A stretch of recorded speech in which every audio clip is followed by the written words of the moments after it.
नमस्कार विद्यार्थी मित्रांनो, आजच्या तासिकेला आपण युनिट नंबर 3 मधला सी हा जो मुद्दा आहे अभ्यासक्रमाचे घटक आणि 1986च्या राष्ट्रीय शैक्षणिक धोरणानुसार त्या संदर्भातला असणारा विचार याविषयीची माहिती आपण आजच्या तासिकेला घेणार आहोत.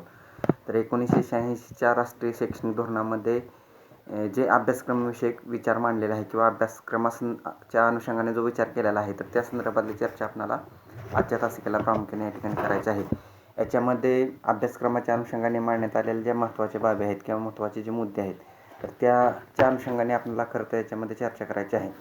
1986चं जर राष्ट्रीय शैक्षणिक धोरण आपण जर पाहिलं तर ते अतिशय महत्त्वाचं आपल्या शिक्षण प्रणालीचा जो विकास आहे किंवा भारतीय शिक्षणाचा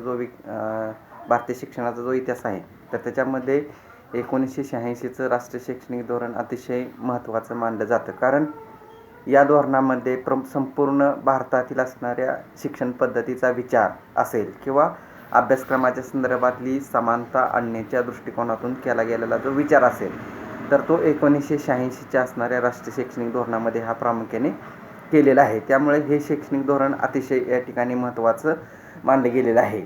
तर या धोरणाच्या संदर्भात महत्त्वाचा असा उद्देश मानला गेलेला होता किंवा या धोरणाचा असणारा महत्त्वाचा मुख्य उद्देश असा होता की राष्ट्रीय विकासाला गती देणे किंवा राष्ट्रीय विकासाला चालना देणे हा भाग या धोरणामध्ये या ठिकाणी महत्त्वाचा मानला गेलेला होता. त्या दृष्टिकोनातून अभ्यासक्रमासंदर्भातला विचार असेल किंवा इतर असणाऱ्या शिक्षण प्रणालीमधील विकासाच्या अनुषंगाने सुचवलेल्या वेगवेगळ्या प्रकारच्या योजना असतील तर त्या योजनांचा विचार असेल तर हा विचार हा 1986च्या राष्ट्रीय शैक्षणिक धोरणामध्ये केलेला आहे. आता या धोरणाबद्दल आपण पूर्वीचे जे पंतप्रधान होते राजीव गांधी यांनी अशा पद्धतीचा विचार 1986च्या राष्ट्रीय शैक्षणिक धोरणासंदर्भात मांडलेला आहे की शिक्षण ही मानवी विकासाचा केंद्रबिंदू आहे. शिक्षण पद्धती अंमलात येण्यासाठी बराचसा कालावधी लागतो, त्यामुळे वेगाने पावले उचलली पाहिजेत आपण. लोकसंख्या म्हणजे समस्या नसून ती एक उत्पादक शक्ती आहे आणि ती एक आपल्या देशाच्या संदर्भात विचार करत असताना ती एक आपली जमेची बाजू आहे असं त्यांचं या संदर्भात मत होतं. आणि शिक्षण पद्धतीतून राष्ट्रीय चारित्र्य घडवण्यासंदर्भातला विचार असेल किंवा राष्ट्रीय भावना बलवत्तर करण्यासंदर्भातला विचार असेल किंवा आपली परंपरा आणि आपली असणारी संस्कृती यांची जोपासना करण्यासंदर्भातला भाग असेल तर याच्या विकासाला साधारणपणे महत्त्वाचं स्थान दिलं जावं अशा पद्धतीचा विचार हा राजीव गांधी यांनी या शैक्षणिक धोरणाच्या संदर्भात मांडलेला आपल्याला या ठिकाणी बघायला मिळतो. आता या शैक्षणिक धोरणाच्या अनुषंगाने विचार करत असताना याच्यामध्ये कोणत्या गोष्टीचा विचार केलेला आहे तर त्याच्या अनुषंगाने सुद्धा आपल्याला चर्चा करणं गरजेचं आहे. आता 1986चं राष्ट्रीय शैक्षणिक जर धोरण जर पाहिलं तर त्याच्यामध्ये 4 विभागामध्ये त्याची असणारी विभागणी केलेली आपल्याला बघायला मिळते. तर त्याच्यामध्ये शिक्षण आणि शिक्षण, समाज आणि विकास तर ह्या गोष्टीचा विचार हा प्रामुख्याने पहिल्या विभागामध्ये केलेला आहे. त्यानंतर दुसऱ्या विभागामध्ये शैक्षणिक विकासाचे विहंगामावलोकन म्हणजेच संपूर्ण शिक्षण प्रक्रियेचा असणारं इतिहास किंवा एक दृष्टिक्षेप अशा अर्थाने तो त्याचा विचार हा या असणाऱ्या शैक्षणिक धोरणामध्ये केलेला आहे. त्याचबरोबर समीक्षात्मक मूल्यमापन आपल्या शिक्षण पद्धती संदर्भातलं समीक्षात्मक मूल्यमापन याच्यामध्ये केलेलं आहे. त्याचबरोबर शैक्षणिक पुनर्रचनाविषयी असणारा दृष्टिकोन तर हे 4 बाबींचा विचार हा 1986च्या असणाऱ्या राष्ट्रीय शैक्षणिक धोरणामध्ये केला गेलेला आहे. म्हणजे ह्या 4 मुख्य घटकावरती आधारितच हे शैक्षणिक धोरण असलेलं आपल्याला बघायला मिळतं. आता आपण आपल्या अभ्यासक्रमाच्या अनुषंगाने जर विचार केला तर या अभ्यासक्रमामध्ये समाविष्ट काय उद्दिष्ट आहेत, शिक्षण पद्धती संदर्भात कोणते बदल सुचवलेले आहेत किंवा अभ्यासक्रमाच्या अनुषंगाने कोणते बदल सुचवलेले आहेत याच्या अनुषंगाने विचार करत असताना या असणाऱ्या धोरणाची सांगितली गेलेली जी उद्दिष्ट आहेत तर ती उद्दिष्टसुद्धा आपल्याला एकंदरीत विचारात घ्यावी लागणार आहेत. सुरुवातीला आपण या 1986च्या राष्ट्रीय शैक्षणिक धोरणाच्या संदर्भात सांगितली गेलेली उद्दिष्टे आहेत तर त्या उद्दिष्टांचा विचारसुद्धा आपल्या असणाऱ्या अभ्यासक्रमामध्ये केलेला असतो. त्याच्यामुळे या उद्दिष्टांच्या संदर्भातली चर्चा आपल्याला सुरुवातीला या ठिकाणी करायची आहे. त्यातलं असणारं 1986चं राष्ट्रीय शैक्षणिक धोरणाचे जर उद्दिष्ट आपण पाहिलं तर त्यातलं पहिलं उद्दिष्ट असं मांडलेलं आहे शारीरिक, मानसिक, बौद्धिक व सौंदर्यदृष्टीच्या व्यक्तिमत्व विकासासाठी प्रयत्न करणे. आपल्या अभ्यासक्रमाच्या माध्यमातून विद्यार्थ्याचा असणारा शारीरिक, मानसिक, बौद्धिक आणि सौंदर्यदृष्टी किंवा रसिक दृष्टी जी आहे विद्यार्थ्यांची तर तिचा विकास करण्याच्या दृष्टिकोनातून प्रयत्न करणं हे एक पहिलं असणारं उद्दिष्ट 86च्या धोरणाचं मांडलेलं आहे. त्याचबरोबर वैज्ञानिक दृष्टिकोन व लोकशाही वृत्तीची जोपासना करणे. आपल्या विद्यार्थ्यांमध्ये धर्मांधता असेल किंवा एक वाईट रूढी प्रथा परंपरा असतील तर याच्यातून बाहेर काढण्यासाठी त्यांच्या मनामध्ये एक वैज्ञानिक दृष्टिकोन निर्माण करणं आणि नागरिकत्वाच्या चांगल्या असणाऱ्या नागरिकत्वाच्या विकासासाठी लोकशाही वृत्तीची जोपासना करणं. तर ह्या उद्दिष्टाचा विचार हा 1980च्या धोरणामध्ये केलेला आहे. त्याचबरोबर सर्व धर्मसमभाव असेल व सामाजिक न्यायाचे तत्त्व अंगी बाणवण्यास मदत करणे हे सुद्धा एक या शैक्षणिक धोरणाचं उद्दिष्ट मानलं गेलेलं आहे. त्याचबरोबर राष्ट्रीयत्वाची भावना व राष्ट्र समानताकरता स्वतःला वाहून घेण्याची भावना राष्ट्र विकासाच्या दृष्टीने विद्यार्थ्यांमध्ये तयार करणे हे एक उद्दिष्ट या राष्ट्रीय शैक्षणिक धोरणाचं मानलेलं आहे. किंवा लोकांच्या मनामध्ये आपल्या राष्ट्राप्रती असणारी एकात्मतेची भावना निर्माण करणं किंवा त्यांच्यामध्ये एकोप्याची भावना निर्माण करणे हा विचार हा या 1980च्या शैक्षणिक धोरणाच्या उद्दिष्टामध्ये मांडलेला आहे. त्याचबरोबर आंतरराष्ट्रीय सामंजस्यासाठी विद्यार्थ्याची मनोभावना निर्माण करणं हे एक उद्दिष्टसुद्धा याच्यामध्ये मांडलेलं आहे. आपल्या देशाच्या पलीकडे जाऊन जगामध्ये किंवा विश्वशांतीचा उद्देश ठेवून हे उद्दिष्ट मांडण्याचा प्रयत्न या ठिकाणी 1980च्या धोरणामध्ये केलेला आहे. त्याचबरोबर अपरिचित परिस्थितीला तोंड देण्यासाठी आत्मविश्वास निर्माण करणं. आपण बघतो की प्रत्येकाच्या जीवनामध्ये अनेक प्रकारच्या असणाऱ्या परिस्थिती निर्माण होत असतात. मग त्या परिस्थितीमध्ये खचून न जाता त्यातून बाहेर पडून आत्मविश्वासाने त्यातून बाहेर पडून आपणाला त्या परिस्थितीस कसं तोंड देता येईल तर त्या दृष्टिकोनातून सुद्धा विचार हा 1980च्या शैक्षणिक धोरणामध्ये केलेला आपल्याला बघायला मिळतो. त्यानंतर भौतिक, सामाजिक, तांत्रिक, सांस्कृतिक परिस्थितीला तोंड देण्याची क्षमता विद्यार्थ्याच्या मनामध्ये निर्माण करणं. तर सभोवतालची असणारी भौतिक परिस्थिती असेल, सामाजिक असेल, तांत्रिक, सांस्कृतिक परिस्थितीला तोंड देण्याची क्षमता विद्यार्थ्याच्या ठिकाणी निर्माण करणं हे एक या धोरणाचं असणारं उद्दिष्ट मानलं गेलेलं आहे. म्हणजे आणि त्यानंतर श्रम प्रतिष्ठेबाबत निरोगी मन तयार करणं. म्हणजे कोणतंही काम हे तितकंच महत्त्वाचं आहे. मग ते शिपायाचं असेल किंवा एखाद्या असणाऱ्या तज्ज्ञ व्यक्तीचं असेल किंवा एखाद्या जी व्यक्ती प्रशासकीय कामकाज करते त्याचं जेवढं काम महत्त्वाचं मानलं गेलेलं आहे तेवढंच महत्त्वाचं असणारं काम हे एखाद्या असणाऱ्या क्लार्कचं असेल, शिपायाचं असेल किंवा कोणत्या खालच्या पातळीवर काम करणाऱ्या कामगाराचं असेल तर त्या कामाच्या संदर्भातली समानतेची भावना किंवा त्या श्रम प्रतिष्ठेसंदर्भात कोणतंही श्रम हलकं नाही किंवा कोणतेही श्रम उच्च नाही किंवा नीच नाही या संदर्भातला दृष्टिकोन विद्यार्थ्याच्या मनामध्ये निर्माण करणं याचाच अर्थ निरोगी मन तयार करणं असं आपल्याला या ठिकाणी सांगता येईल. तर अशा पद्धतीची उद्दिष्ट ही 1986च्या असणाऱ्या राष्ट्रीय शैक्षणिक धोरणामध्ये प्रामुख्याने सांगण्यात आलेले आहेत. आता ह्या धोरणाचा विचार हा प्रामुख्याने अभ्यासक्रमाच्या आराखड्याची तयार केले गेलेले असतात. तर त्याच्यामध्ये प्रामुख्याने ह्या उद्दिष्टापैकी बरेचशी उद्दिष्टे त्याच्यामध्ये आलेले आहेत.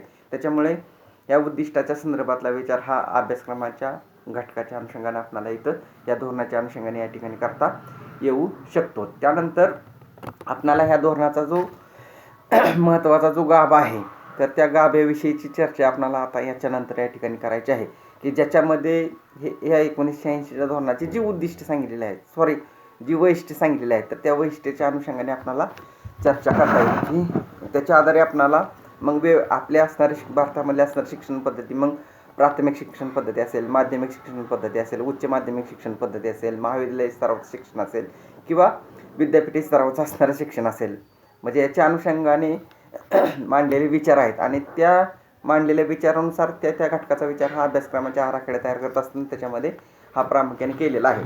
त्याच्यामुळं या धोरणाचे असणारे वैशिष्ट्ये जे आहेत तर ती वैशिष्ट्ये आपल्याला सुरुवातीला या ठिकाणी विचारात घ्यावी लागणार आहेत.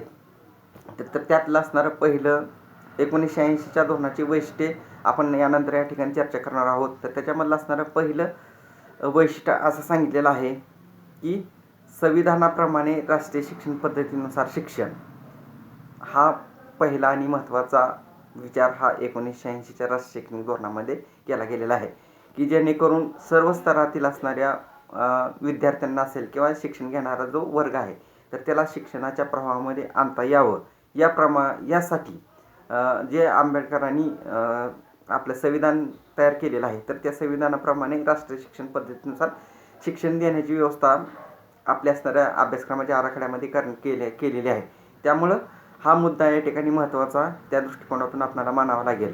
जात असेल, वंश असेल, प्रांत असेल, लिंग असेल, हे जे भेद आहेत, तर ह्या भेदाचा विचार न करताना सर्वांना शिक्षणाची समान संधी देणे हा विचार ह्या 1980च्या शैक्षणिक धोरणामध्ये महत्त्वाचा किंवा प्रमाणभूत मांडलेला आहे. त्या दृष्टिकोनातून अभ्यासक्रमाचा आराखडा तयार करत असताना सुद्धा त्याच्यामध्ये हे शिक्षण घेण्याचा अधिकार कुणाकुणाला आहे किंवा सर्वांपर्यंत शिक्षणाच्या संदर्भातला विचार करणं गरजेचं आहे आराखड्यामध्ये. हा जो आपण आराखड्याचा असणारा महत्त्वाचा घटक पाहिलेला आहे, की सर्वांच्या शिक्षणाचा विचार हा प्रामुख्याने अभ्यासक्रमामध्ये केलेला असतो. तोच विचार हा या वैशिष्ट्यामध्ये सुद्धा त्या ठिकाणी दडलेला आपल्याला बघायला मिळतो.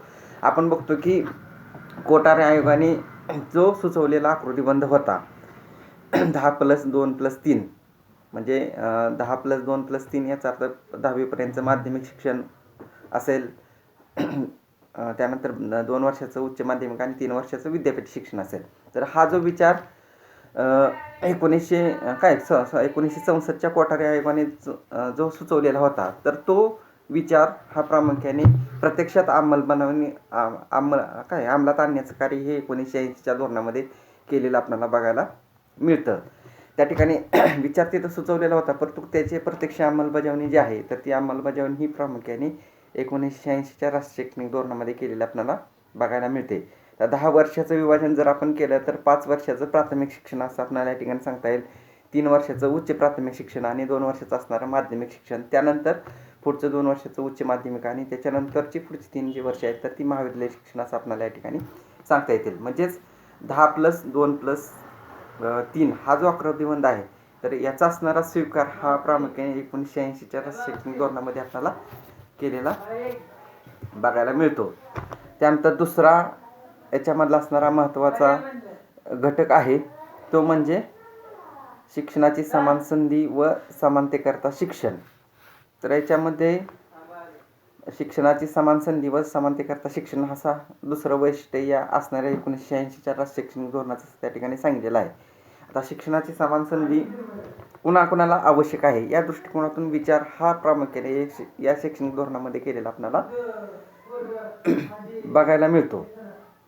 तर त्याच्यामध्ये प्रामुख्याने समानतेकरता शिक्षण किंवा शिक्षणाची समान संधी याच्या अनुषंगाने जर आपण विचार केला तर त्याच्यामध्ये स्त्रियांचे शिक्षण असेल, अनुसूचित जातीचं शिक्षण असेल, अनुसूचित जमातीचं शिक्षण असेल, अल्पसंख्याकांचं शिक्षण असेल किंवा अपंगाचं असणारं शिक्षण असेल किंवा प्रौढ शिक्षण असेल, तर ह्या सर्व शिक्षणाचा विचार हा प्रामुख्याने शिक्षणाची समान संधी आणि समानतेकरता शिक्षणाच्या अशा अनुषंगाने केलेला आपल्याला बघायला मिळतो. आता स्त्रियांचं शिक्षण या संदर्भात विचार करत असताना भेद कमी करणं, स्त्री आणि पुरुष यांच्यामधला असणारा भेद कमी करणं, दोघांनाही शिक्षणाच्या प्रवाहामध्ये आणणं हा या उद्देशाने स्त्रियांसाठी समान शिक्षणाचा विचार हा 1980 धोरणामध्ये केलेला आहे. त्याचबरोबर अनुसूचित जातीच्या अनुषंगाने समान संधी आणि समानतेकरता शिक्षणाचा विचार करत असताना शिष्यवृत्ती आणि वसतिगृहाच्या संदर्भातला जो विचार आहे तर तो या जमातीतील लोक शिक्षणाच्या प्रवाहामध्ये यावेत या उद्देशाने शिष्यवृत्ती असेल, वसतिगृहाची सोय असेल, या गोष्टी त्यांच्यासाठी सोयी सुविधा म्हणून त्या ठिकाणी या शैक्षणिक धोरणामध्ये केलेल्या आहेत. त्याचबरोबर अनुसूचित जमातीच्या संदर्भात विचार करत असताना त्यांच्या बोलीभाषेतून असणारं शिक्षण असेल किंवा त्याच्या संदर्भात जसं SC आहे तोच विचार वसतिगृहाचा आणि शिष्यवृत्तीसुद्धा त्यांच्यासाठी समान शिक्षण मिळावं या उद्देशाने त्या ठिकाणी केलेलं आपल्याला बघायला मिळतं. त्याचबरोबर अल्पसंख्याकांसाठी जे शिक्षण आहे तर ह्याच्यामध्ये त्यांना स्वतःच्या असणाऱ्या संस्था स्थापन करणं, स्वतःच्या भाषेतून त्यांना शिक्षण देणं अशा संदर्भातला विचार किंवा या त्यांच्या असणाऱ्या शिक्षण पद्धती संदर्भात समानता आणण्याच्या दृष्टिकोनातून केलेला आहे. त्याचबरोबर अपंगाचे शिक्षण याच्यामध्ये विचार करत असताना सर्वांना शिक्षणाच्या प्रवाहामध्ये आणणं या उद्देशाने त्यांच्या किंवा शारीरिकदृष्ट्या जे अपंग आहेत त्या मुलांना इतर जे मुलं शिक्षण घेतात तर त्याच मुलांसोबत शिक्षण घेण्याची संधी त्यांना उपलब्ध करून देणं हा विचार त्याच्यामध्ये या ठिकाणी महत्त्वाचा मानलेला आहे समानतेकरता शिक्षणाच्या दृष्टिकोनातून विचार करत असताना. त्याचबरोबर प्रौढांसाठी शिक्षण विचारात घेत असताना जे 15 ते 35 या वयोगटातील निरक्षर लोक आहेत तर त्यांना शिक्षणाच्या प्रवाहामध्ये आणण्याच्या दृष्टिकोनातून प्रौढ शिक्षणाचा सुद्धा विचार हा 1980च्या धोरणामध्ये केलेला आहे. म्हणजेच शिक्षण कुणाकुणाला दिलं जावं या संदर्भातला विचार, त्याच्यामध्ये स्त्रियांचं शिक्षण, अनुसूचित जाती असतील, अनुसूचित जमाती असतील, अल्पसंख्याकाचं शिक्षण असेल, अपंगाचं शिक्षण असेल किंवा प्रौढ शिक्षण असेल, म्हणजे या सर्व लोकांच्या शिक्षणाचा विचार हा याच्यामध्ये केलेला आहे. आणि त्याच्या दृष्टिकोनातून सुद्धा त्यांच्या ह्या सर्व गोष्टीचा विचार हा केला गेल्यामुळे अभ्यासक्रमामध्ये सुद्धा त्या लोकांच्या त्यांच्या प्रवाहानुसार कशा पद्धतीने शिक्षण दिलं पाहिजेत हा सुद्धा विचार हा अभ्यासक्रम तयार करत असताना या मुद्द्याला अनुसरण अभ्यासक्रम तयार करत असताना केलेला आपल्याला बघायला मिळतो. त्यामुळे हा सुद्धा तितकाच महत्त्वाचा मानला गेलेला घटक आपल्याला या ठिकाणी सांगता येऊ शकतो. त्यानंतर तिसरा महत्त्वाचा मुद्दा सांगितलेला आहे तो म्हणजे विविध स्तरावर शिक्षणाची पुनर्रचना करणं. आता विविध स्तरावरती शिक्षणाची पुनर्रचना करण्याचा अर्थ आपल्या शिक्षणाचे जे स्तर आहेत त्याच्यामध्ये प्राथमिक स्तर असेल, माध्यमिक स्तर असेल, उच्च माध्यमिक स्तर असेल, तर या स्तरावरील जे आपण मुलांना शिक्षण देत आहोत तर त्या स्तरावरील शिक्षणाची पुनर्रचना करणं असं याच्यामध्ये या ठिकाणी म्हटलं गेलेलं आहे. आता त्याच्यामध्ये बघा, प्राथमिक स्तरावर जर शिक्षण घेतलं तर या धोरणानुसार 14 वर्षापर्यंतच्या मुलांना सक्तीचं आणि मोफत शिक्षण दिलं जावं हा विचार हा 1980च्या धोरणामध्ये या ठिकाणी केला गेलेला बघायला मिळतो. त्याचबरोबर कृतीप्रवण शिक्षण त्यांना दिलं जावं, म्हणजे अभ्यासक्रम आपला कृतीप्रवण करण्याचा जो महत्त्वाचा विचार केला गेलेला आहे तर त्या दृष्टिकोनातून कृतीप्रवण शिक्षण दिलं जावं.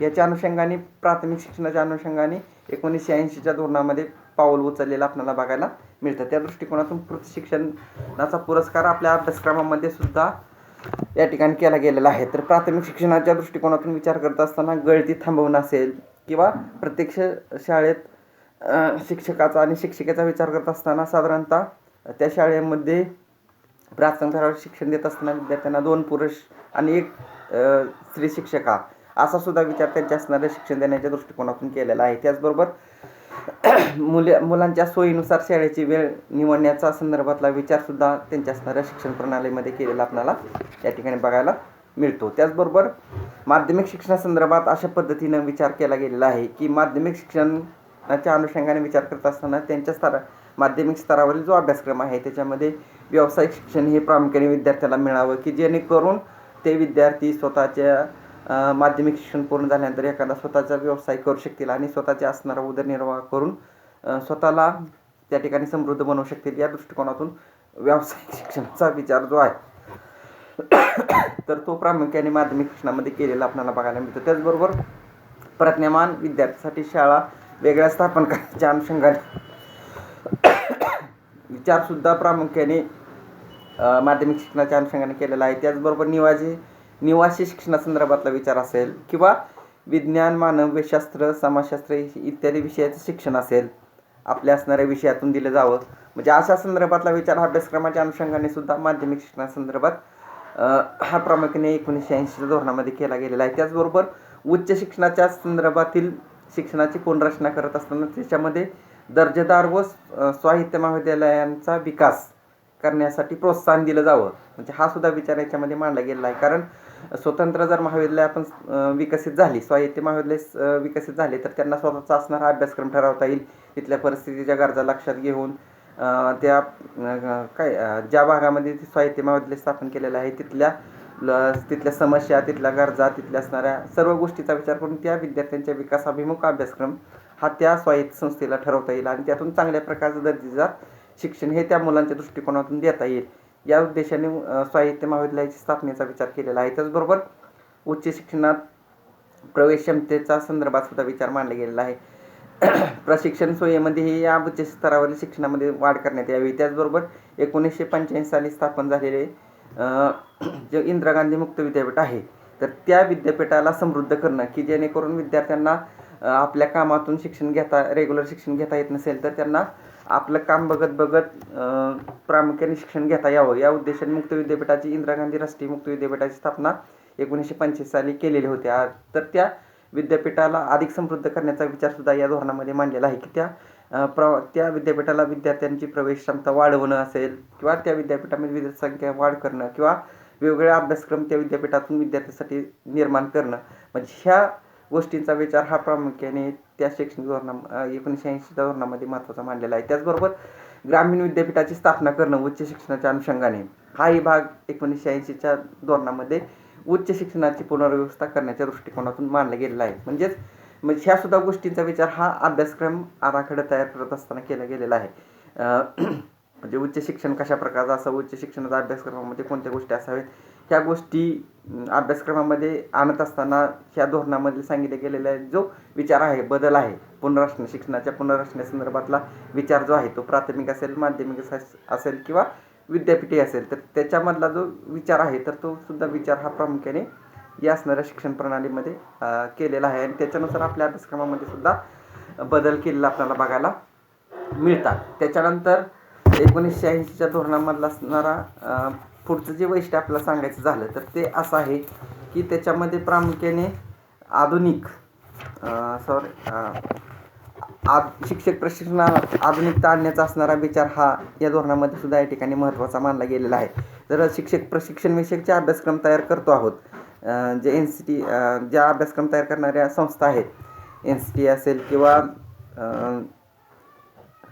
त्याच्या अनुषंगाने SCRT असेल किंवा तर ह्या ज्या संस्था आहेत अभ्यासक्रम शिक्षक प्रशिक्षणाच्या अनुषंगाने तयार करणाऱ्या, तर त्या प्रशिक्षण संस्थांना अभ्यासक्रम तयार करण्याच्या अनुषंगाने मार्गदर्शन मिळावे या दृष्टीने शिक्षण प्रशिक्षणात आधुनिकता आणणं हा जो विचार आहे तर तो अभ्यासक्रमाच्या अनुषंगाने महत्त्वाचा मानला गेलेला आहे.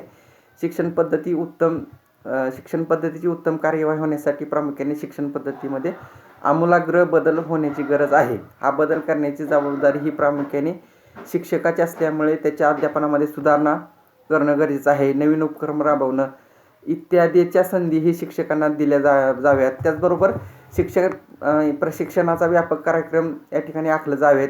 यामध्ये प्रामुख्याने चर्चासत्र असतील, उद्बोधन वर्ग असतील, अल्पकालीन प्रशिक्षणाचा कार्यक्रम असतील, तर ह्या गोष्टी ज्या आहेत तर त्या व्यापक प्रमाणात राबवले जावेत की जेणेकरून चांगल्या प्रकारचं प्रशिक्षण शिक्षकांना मिळेल आणि ते आपला अभ्यासक्रम जो आहे तर तो विद्यार्थ्यांपर्यंत त्याच्या आधारे चांगल्या पद्धतीने पोहोचवण्याचा प्रयत्न करू शकणार आहेत.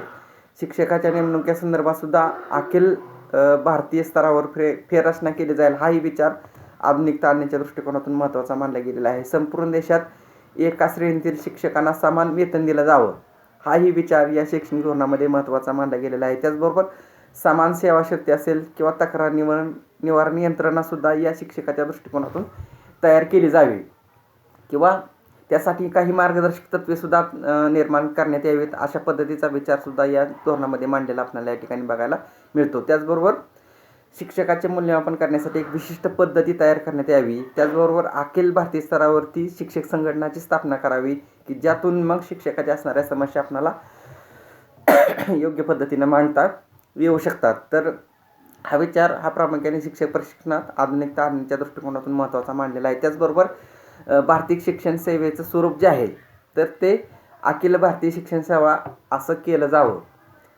असं त्यांनी सांगितलेलं आहे. त्यामध्ये व्यावसायिक भ्रष्टाचार थांबवणं असेल, प्रामाणिकपणा वाढवणं असेल, शिक्षकाच्या आचारसंहिता निर्माण करणं असेल, नैतिकता वाढीस लावणं असेल, तिचे सर्वांनी पालन करणं असेल, या सर्व गोष्टीची जबाबदारी ही प्रामुख्याने शिक्षक संघटनावरती टाकली जाईल अशा पद्धतीचा विचारसुद्धा त्यांनी मांडलेला होता.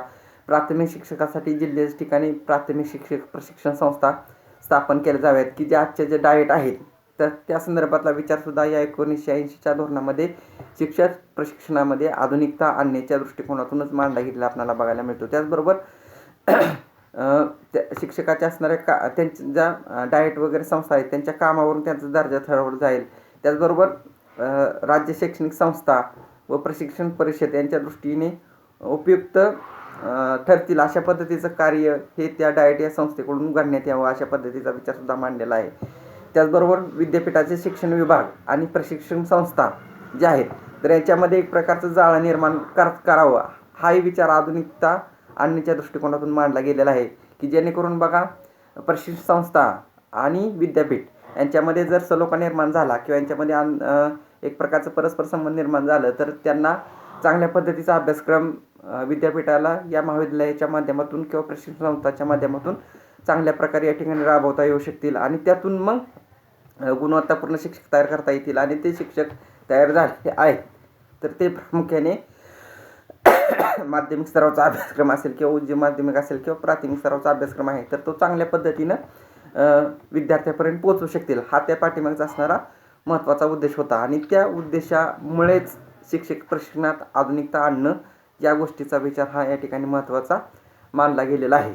त्यानंतर याच्यानंतरचं असणारं पुढचं जे वैशिष्ट्य सांगितलेलं आहे ते म्हणजे राष्ट्रीय उत्पन्नाचा 6% शिक्षणावरती खर्च करणं. आपलं जे एकूण उत्पन्न आहे तर त्याच्या उत्पन्नाच्या प्रामुख्याने 6% भाग हा शिक्षणावरती खर्च करण्यात यावेत अशा पद्धतीचा विचार हा 1980च्या राष्ट्रीय शैक्षणिक धोरणामध्ये मांडलेला आहे, की जेणेकरून जर त्यांनी या धोरणाने अशा पद्धतीसुद्धा एक त्या ठिकाणी घोषणा केलेली होती, जर शिक्षणावरील गुंतवणूक 6% पर्यंत झाली नाही तर भविष्य काळासाठी ते काही धोक्याचं ठरू शकतं. शिक्षणावरती न केली गेलेली गुंतवणूक जी आहे तर ती भविष्य काळामध्ये भारताच्या दृष्टिकोनातून धोक्याची ठरू शकते. अशा पद्धतीची समजसुद्धा या शैक्षणिक धोरणामध्ये दिले गेलेले आपल्याला बघायला मिळते. त्यामुळे आपल्या ज्या पंचवार्षिक योजना आहेत तर जर 5 वर्षाची पंचवार्षिक योजना राबवली जात असेल तर त्या योजनेमध्ये प्रामुख्याने या धोरणाने अशा पद्धतीचं मत मांडलेलं होतं की 1980 धोरणानुसार प्रामुख्याने 6% एकूण उत्पन्नाच्या 6% खर्च हा शिक्षणावरती केला जावा, की जेणेकरून शिक्षण पद्धतीमधले असणारे जे शाळा असतील, महाविद्यालय असतील किंवा कॉलेजेस असतील किंवा विद्यापीठ असतील तर यांचा विकास त्या ठिकाणी करता येईल. मग त्या अभ्यासक्रमाच्या अनुषंगाने विकास असेल, भौतिक सोयीसुविधाच्या अनुषंगाने विकास असेल तर ह्याच्यामध्ये किंवा गुणवत्तापूर्ण प्रशिक्षणाच्या अनुषंगाने विकास असेल तर ह्या सर्व गोष्टींच्या विकासासाठी प्रामुख्याने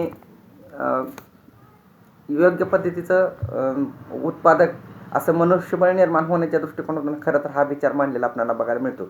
ज्यावेळी आपण जसं ह्या धोरणाच्या अनुषंगाने एक महत्त्वाचा असा विचार मांडलेला होता की जेवढी आपण याच्यावरती मनुष्यबळावरतीच्या विकासासाठी जेवढी गुंतवणूक करू तर त्याचं असणारं फलित हे नंतर भविष्य काळामध्ये आपल्याला त्यांचे असणारे जे एफर्ट्स आहेत किंवा त्यांचे असणारं प्रत्यक्ष कार्य आहे तर त्या कार्य किंवा ते स्वतः क्रियाशील राहून पुढे जे कार्य करणार आहे तर त्यातून ते सर्व वसुली होऊ शकते.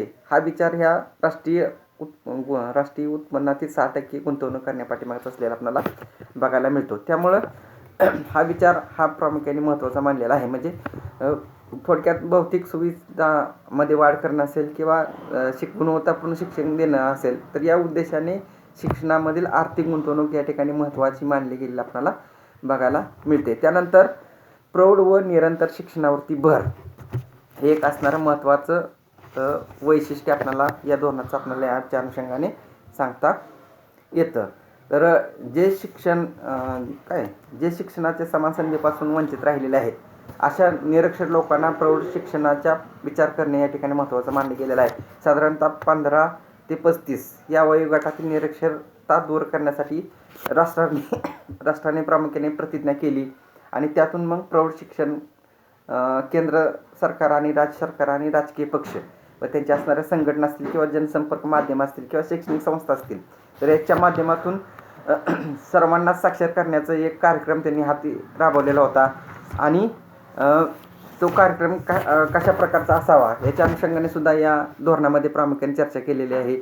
तर त्याच्यामध्ये प्रामुख्याने निरंतर शिक्षणासाठी ग्रामीण भागात केंद्राची स्थापना करण्यासंदर्भातला विचार असेल किंवा गरजा आणि आवडीवर आधारित व्यावसायिक प्रशिक्षणाचा कार्यक्रम असेल किंवा आकाशवाणी, दूरदर्शन आणि चित्रफिती सारख्या माध्यमातून जनजागरण आणि समाज शिक्षणाचा उपयोग असेल, पुस्तके, वाचनालये आणि ग्रंथालय यांना उत्तेजन असेल किंवा विद्यार्थी समूह आणि समूह संघटनांचा योग्य उपयोग असेल, दूरशिक्षण कार्यक्रमाची कार्यवाही असेल किंवा सोयादेना सहकार्य योजनाची आखणी असेल, मालक आणि सरकारी संस्थांद्वारे कामगार शिक्षण योजनांची आखणी असेल तर ह्या सर्व गोष्टींचा विचार हा प्रौढ शिक्षणविषयक कार्यक्रमामध्ये प्रामुख्याने केलेला आहे. यातून मग राष्ट्रीय एकात्मता असेल, पर्यावरण समतोल असेल, विविध कौशल्य असेल, छोट्या कुटुंबाचं महत्त्व असेल, स्त्री पुरुष समानता असेल तर या सर्व बाबींचा विचार हा प्रौढ व निरंतर शिक्षणाच्या कार्यक्रमामध्ये प्रामुख्याने केला गेलेला आहे आणि त्या दृष्टिकोनातून शिकण्याची क्षमता वाढवणं आणि निरंतर शिक्षणावरती भर देणं हा प्रामुख्याने उपाययोजना ह्या प्रौढ शिक्षणाच्या कार्यक्रमाच्या माध्यमातून आपल्याला राबवलेल्या बघायला मिळतात. तर थोडक्यात आपण आजच्या तासिकेमध्ये 1980 धोरणाचं असणारं थोडक्यात संकल्पना, त्याची उद्दिष्टे आणि त्यानंतर 6 वैशिष्ट्ये याच्यामध्ये अभ्यासलेले आहेत. तर त्याच्यामध्ये पहिलं वैशिष्ट्य आपण अभ्यासलेलं आहे ते म्हणजे शिक्षणाची समान संधी व समानतेकरता शिक्षण. त्यानंतर दुसरं वैशिष्ट्य आपण पाहिलेलं आहे ते म्हणजे